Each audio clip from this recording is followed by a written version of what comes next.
One of the reasons why I rail against the pick of the month newsletter industry is because that actual service doesn't help you grow your money. And the reason it doesn't help you grow your money is because when you get those well-written stories about the next Facebook of China or the next Twitter of France or whatever it is, what it does is it turns off your prefrontal lobes and it turns on your amygdala. And your amygdala is the part of your brain that helps you stay alive, helps you sort for danger out in the world and say, hey, am I safe here? Am I safe here? Am I safe here? Should I be paying attention? And so when you read a newsletter promo about something ending or something beginning, but both ways are framed in a way that it's ominous and may hurt your future, your prefrontal lobe shut down and your amygdala takes over. In fact, what happens is your amygdala takes over and shuts down your prefrontal lobes and says, maybe this is the thing I need to be paying attention to. Just like your ancestors did 10,000 or 100,000 years ago, and they were looking for those patterns in the bushes by the watering hole so they were not eaten up by the things with big teeth. And so with that, there's one campaign that I want to talk to you about and then point out what is actually going on today. Hey everybody, this is RC Peck, and this is my weekend podcast. And the theme is always the same thing. It's about our brain, and it's about our behavior, and it's about how that affects the way we invest. But there's this one promo that came out about 6 years ago that I want to talk about. And the promo, though this was not the image that went with it, was called The End of America. And it was a promo that came out from the largest pick of the month newsletter company in the world. And they talked about how America was going to end because the dollar was going to get crushed and we were going to get super hyper inflationary periods and everyone needed to stack cans of food in their basement and because the end was coming. Now, it was a brilliant campaign from a business model point of view because it scared the heck out of people. And this campaign came out at the end of 2010. And it really scared people, which means, I should say it really scared people in an effective way, which means the company behind it did very well. But if someone were to look at the evidence, and one of their main themes was that the US dollar was going to go to zero, the US dollar was going to lose value over time. And I just remember going, the US dollar has been losing value since 1776. Like, it's been losing value since the very beginning, and every other fiat currency on the planet, the same thing. But that doesn't mean a country is going to end. And when the campaign came out is where this first red dot is, and the price chart you're looking at is the US dollar index. And it came out near the end part of 2010 where the US dollar index was at about 78. And today the US dollar index is at about 102. So, we have about 24 points, or, the US dollar went up in value against the other fiat currencies about 26% after the probably single best pick of the month newsletter campaign has ever been sent. And the funny thing is, no one's ever really noticed that, A, the US dollar has been falling in purchasing power for a couple hundred years since the very beginning.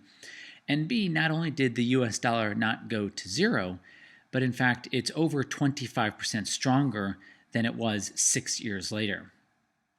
The point is, it's easy through a well-written piece, right, through an English major or a good copywriter, to scare the heck out of your brain so your amygdala takes over and shuts down your prefrontal lobes. So there's kind of another scare going on right now, and it's about interest rates. And so I want to show you this price chart. This is the price chart of a 30-year US bond. And this is the price of bonds, and it's a 20-year chart, meaning there's 20 years of data on here. And as your brain can immediately see immediately that the price of the 30-year bond has been going up over the last 20 years.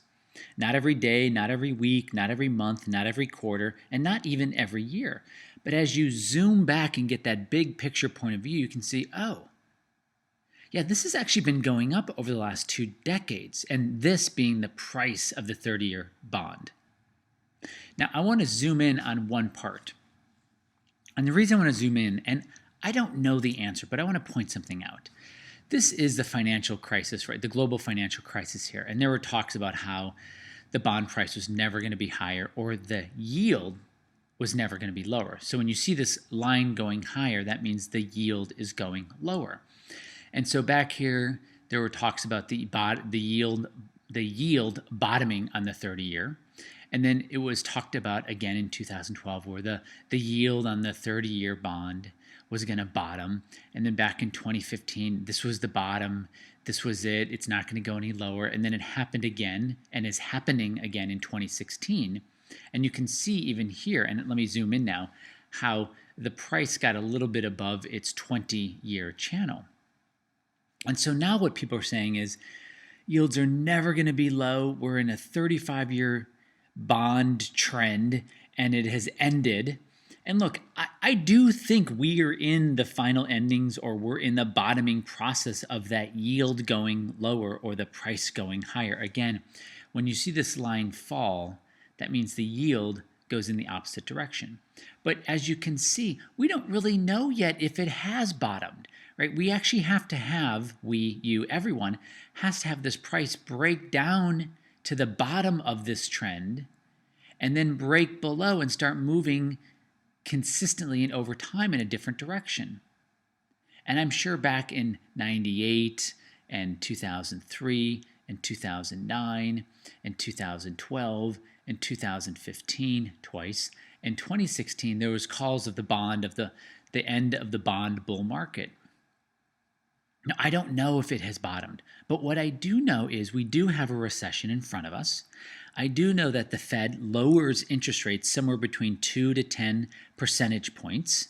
I do know the federal funds rate today is 0.5%. It's likely they will increase it to 0.75% this month.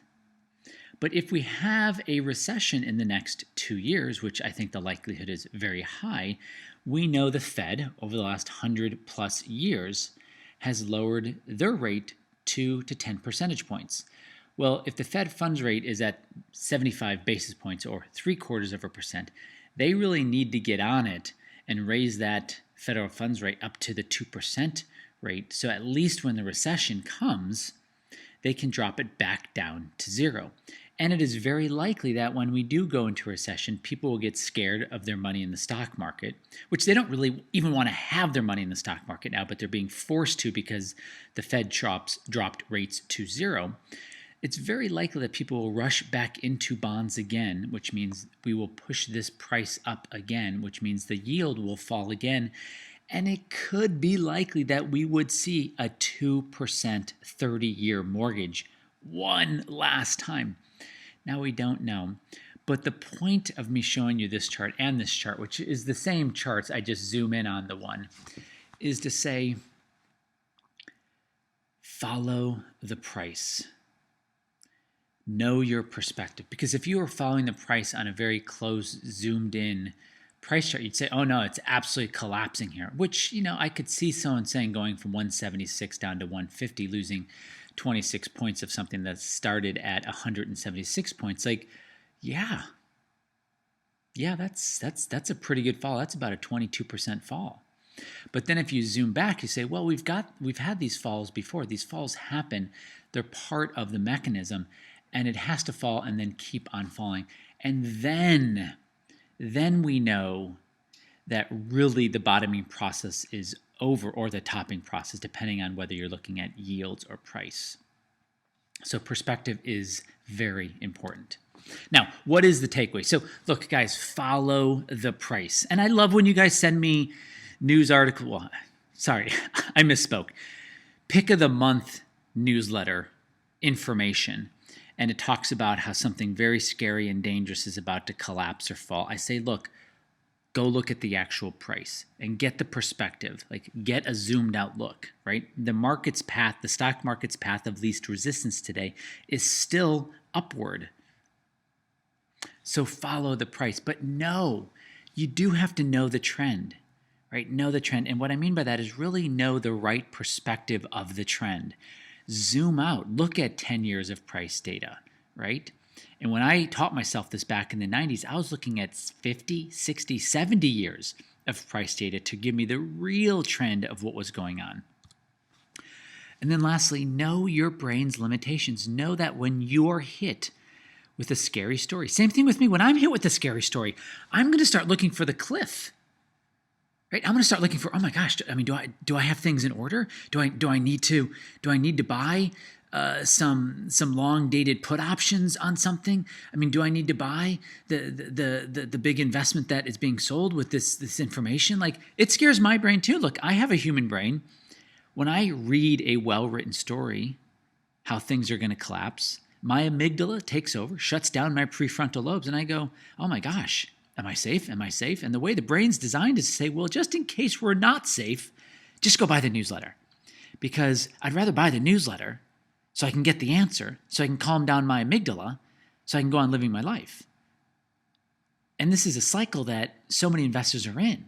And this is why I push back so much on the Pick of the Month newsletter industry, because they can't help. Not that they won't help, they literally can't help. And the thing is, when they do have a success, they know what their success is.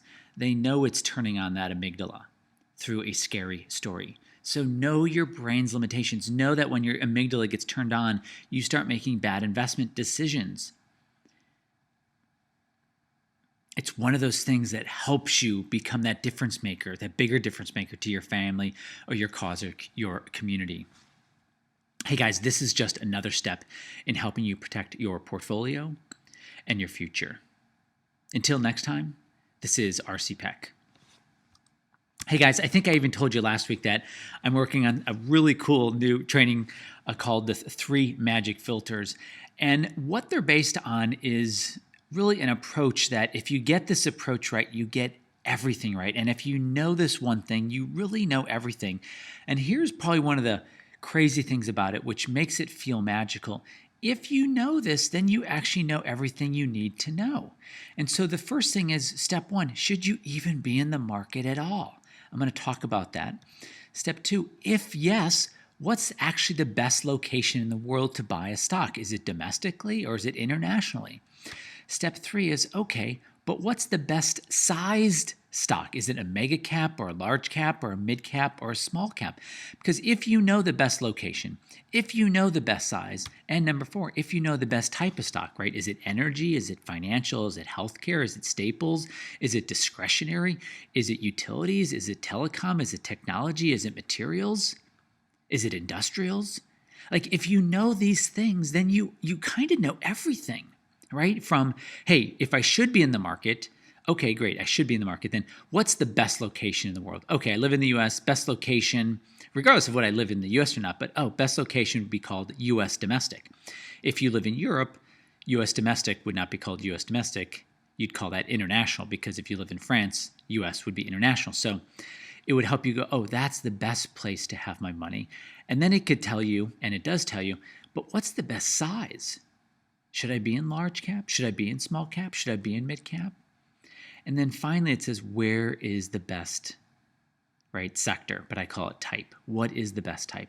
And here's the best part. I don't know what you're going to love best when I get this training out, is how straightforward it is once you know, or how much clarity it immediately brings you in your life in an area that is overwhelmed with noise and confusion and complexity.